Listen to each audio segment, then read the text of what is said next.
نحمده ونصلي ونسلم على رسوله الكريم اما بعد فاعوذ بالله من الشيطان الرجيم بسم الله الرحمن الرحيم وعلمك ما لم تعلم صدق الله العظيم ان الله وملائكته يصلون على النبي یا ایھا الذین آمنوا صلوا علیہ وسلم تسلیما۔ تمام احباب مل کر درود و سلام کا نذرانہ پیش کیجیے۔ صلاۃ و سلام علیک یا سیدی یا رسول اللہ وعلی آلک و اصحابک یا سیدی یا حبیب اللہ۔ دوستان گرامی اور معزز علماء کرام اور صاحبزادگان اور جتنے بھی بزرگان جو ہمارے علاقے کے جہاں پر تشریف لائے ہیں، تمام دوست احباب صرف اور صرف اس نیت کے لیے یہاں پر آئے ہیں کہ یہاں پر ایک دینی ادارہ جو ہے وہ قائم ہوا ہے، اور دینی ادارے کے ساتھ ہمارا لگاؤ جو ہے اور علاقے والوں کا لگاؤ جو ہے اس کی طرف جو ہے زیادہ سے زیادہ لگ جائے۔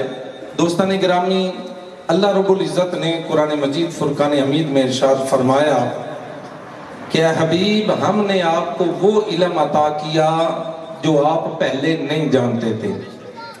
یعنی علم جہاں عام لوگوں کے لیے ضروری ہے، اس علم کی اہمیت کو واضح کرنے کے لیے اللہ رب العزت نے پیارے حبیب صلی اللہ تعالی علیہ وسلم کو بھی علم کے بارے میں اسی وجہ سے فرمایا ربی زدنی علما، قل ربی زدنی علما۔ اے حبیب، آپ اپنے رب سے کہیے کہ اے میرے رب، میرے علم میں اضافہ فرما۔ تو دوستان گرامی، یہ بڑی خوشی والی بات ہے کہ اس طرح ایسے علاقوں کے اندر جو شہر سے دور ہے، ایسا ماحول اب تو یہ شہروں کے اندر بھی میسر نہیں ہے کہ یہاں پر اس طرح جو ہے وہ تعلیم بھی ہو اور ساتھ تربیت بھی ہو، کیونکہ بزرگان دین کا یہ قول ہے کہ قرآن حکیم کے 3 طرح کہ حق ہمارے اوپر ضروری ہے۔ پہلا حق قرآن حکیم کا ہے قرآن کو صحیح پڑھنا، دوسرا حق ہے قرآن حکیم کو سمجھنا، تیسرا حق ہے قرآن حکیم پر عمل کرنا۔ تو یہ 3 چیزیں قرآن حکیم کے اندر ہمارے لیے ضروری ہیں۔ اکثر اور بیشتر ہوتا یہی ہے کہ قرآن حکیم کو صحیح پڑھا ہی نہیں جاتا۔ جب قرآن کو صحیح پڑھا نہیں جائے گا تو قرآن کو سمجھا کیسے جائے، پھر قرآن کے اوپر عمل کیسے ہو۔ ہمارے ہاں ہوتا یہی ہے کہ ہم عمل کی بات کرتے ہیں کہ عمل ہونا چاہیے، عمل ہونا چاہیے۔ بھئی عمل تب ہوگا جب قرآن حکیم کو سمجھا جائے گا، اور قرآن حکیم سمجھ اس وقت آتا ہے جب قرآن حکیم کو صحیح پڑھا جائے گا۔ تو یہ ایک اچھا سلسلہ جو ہے آپ کے علاقے کے اندر شروع ہوا ہے۔ یقیناً دل بڑا خوش ہوا کہ یہاں پر بچے صرف قرآن کی تعلیم حاصل نہیں کر رہے، بلکہ قرآن حکیم جس ذات پر نازل ہوا ہے ان کی سیرت کو بھی اپنائے ہوئے ہیں۔ تو یہ ہر ادارے کے اندر ہونا چاہیے، ہر جگہ ہونا چاہیے۔ اور جس طرح مجھ سے قبل جو ہے مفتی صاحب فرما رہے تھے کہ لوگ کہتے ہیں کہ دین کی تعلیم کے ساتھ ساتھ دنیا کی تعلیم بھی ہونی چاہیے۔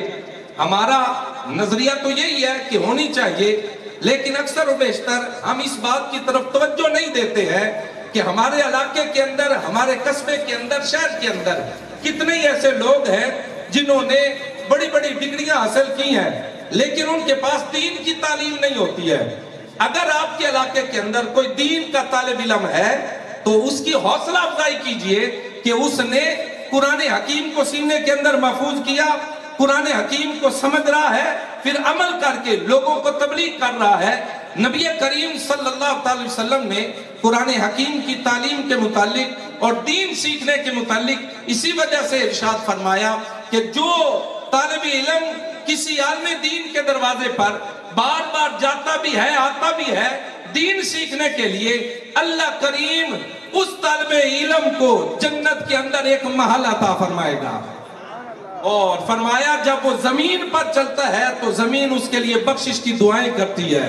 تو دوستان گرامی، علاقے کے اندر جو آپ کے بڑی بڑی ڈگریوں والے دوست احباب ہیں، ان کی بھی توجہ اس طرف کروائے کہ آپ نے اگر دین نہیں سیکھا ہے تو دین سیکھیے، قرآن نہیں سیکھا ہے تو قرآن سیکھیے، حدیث کا فہم نہیں ہے تو قرآن و حدیث کو سمجھیے اور پھر جا کے اس کے اوپر عمل کریے۔ تو دوستان گرامی، میں یہی عرض کروں گا کہ یہ مبارکباد کے مستحق ہیں کہ اللہ کریم نے ان کے ذریعے اس علاقے کے اندر یہ بہار یہ پودا جو ہے وہ لگایا ہے. رب کریم اس کو اور عروج اور ترقی عطا فرمائے اور اہل علاقہ کو ان کے ساتھ تعاون کرنے کی توفیق عطا فرمائے. آمین بجاہ نبی الکریم صلی اللہ علیہ وسلم.